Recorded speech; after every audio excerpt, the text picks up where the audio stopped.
How Not to Be a True Friend. A True Story of Trust, Betrayal, and Boundaries. By David Keaton. Definition: a true friend.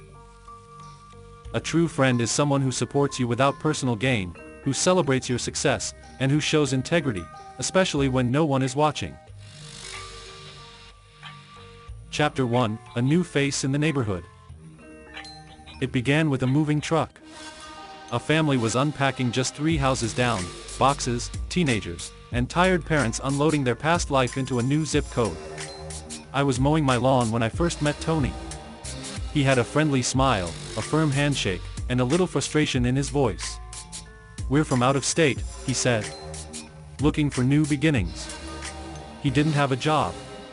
His wife seemed overwhelmed, and his 2 teens hung close by. My kids were the same age, so they naturally clicked. Before long, our families were waving from driveways and sharing neighborhood cookouts. Tony and I began chatting more. He was trying hard to find work, but nothing was sticking. I understood. Starting over is hard. "If you need anything," I said, "I'm just around the corner." I meant it. Chapter 2: Seeds of Friendship. Over time, we bonded. Coffee conversations on porches, family dinners, our kids becoming fast friends. He told me he felt like he was failing as a father because he couldn't hold down stable work. "I've tried everything," he said. "Nothing lasts." Meanwhile, I was working 2 roles, IT during the day and real estate in the evenings and weekends. I was busy, but I'd made a path that worked. I saw potential in Tony, and I wanted to help. That's what real friends do. Chapter 3: The Real Estate Spark. One evening, I asked him, "You ever thought about real estate?" He laughed. "I don't know the first thing about it. Plus, I can't afford to waste time on something that doesn't pan out." "I can guide you," I said.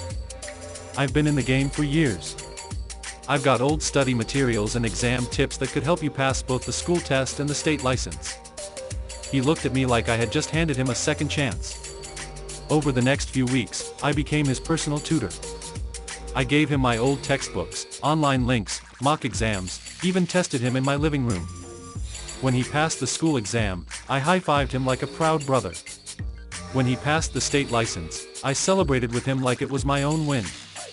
I even reached out to my network to help him land a job with a trusted broker. "You didn't have to do all this," Tony told me.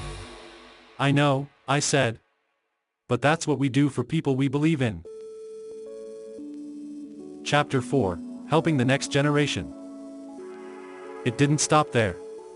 Tony later shared that his daughter wanted to work in IT, like me, but she had no experience. "I just want her to have a shot," he said. That stuck with me. My company was strict. They didn't allow just anyone to come on site. But I went out on a limb. I made a case to my manager to allow her to shadow me and my team, 1 day a week, for hands-on learning. They had never done that before. They said yes, only because they trusted me. She came in weekly, observed our workflow, learned, asked questions, grew in confidence. I took personal time to coach her. It felt like I was helping shape a bright future. For Tony and his family, I went beyond favors, I gave access. Chapter 5: The Favor That Shifted Everything. Then came a scheduling crunch. I had showings booked at 2 new home construction sites at the same time, clients were coming to both, and I couldn't split myself in 2. I called Tony. "Could you handle the first site?" I asked. "Just greet 2 clients. Give them a brochure. Be friendly and stay available. I'll take care of the rest."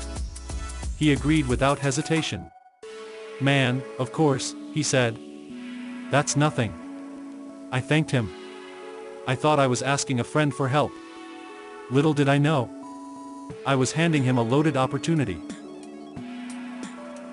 Chapter 6: A Change in His Step. After that day, I noticed Tony had a new energy. He talked less about struggles and more about new leads. He dressed sharper. Drove around more. but never once did he mention those 2 clients I sent him. When I asked casually if anyone showed up, he shrugged. Yeah, one guy came. Didn't seem serious though. I took his word for it.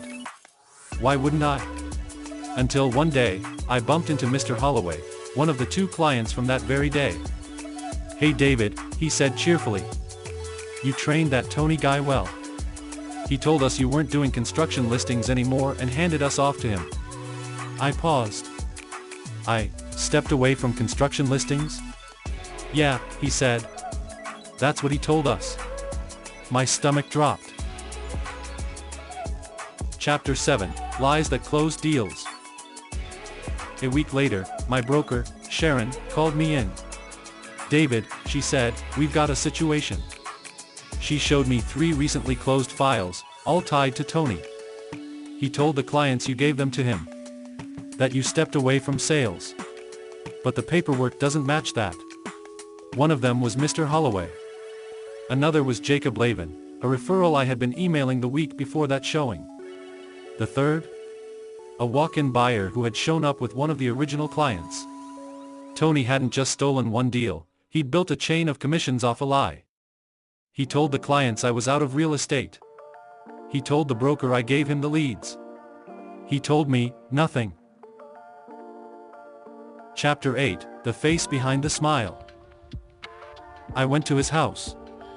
He opened the door grinning, like nothing had changed. What's up, man? I didn't smile.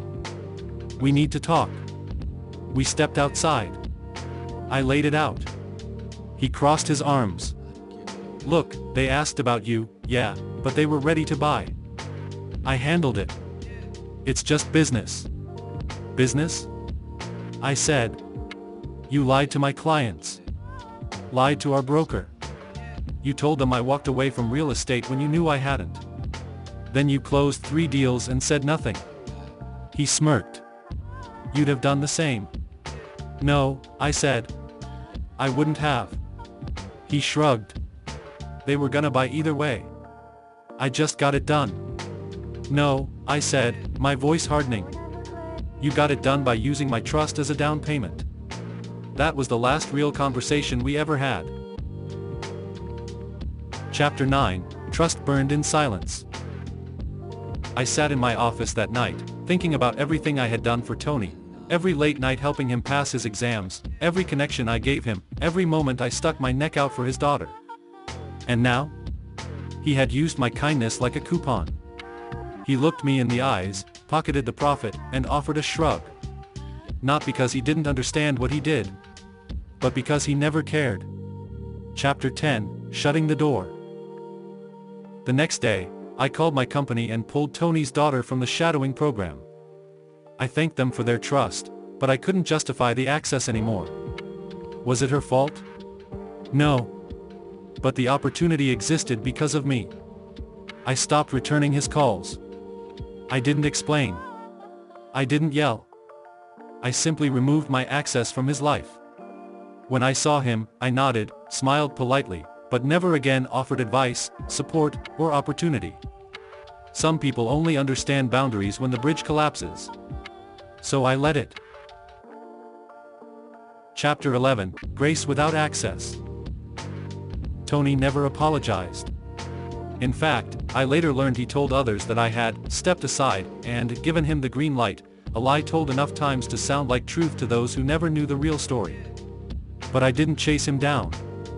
I didn't broadcast his betrayal. I forgave him quietly, but I revoked his access permanently.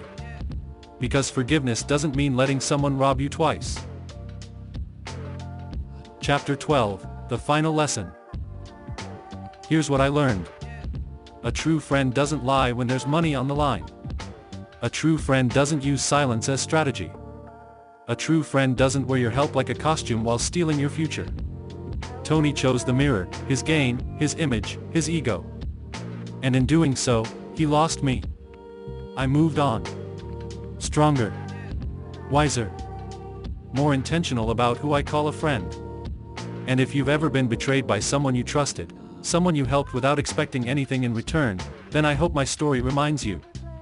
You can forgive without reconnecting. You can be cordial without being close. And you can still believe in friendship, just not with the same people. Tony taught me how not to be a true friend. And I'm grateful I learned, before I trusted someone like him again. Copyright 2025 David Keaton. All rights reserved.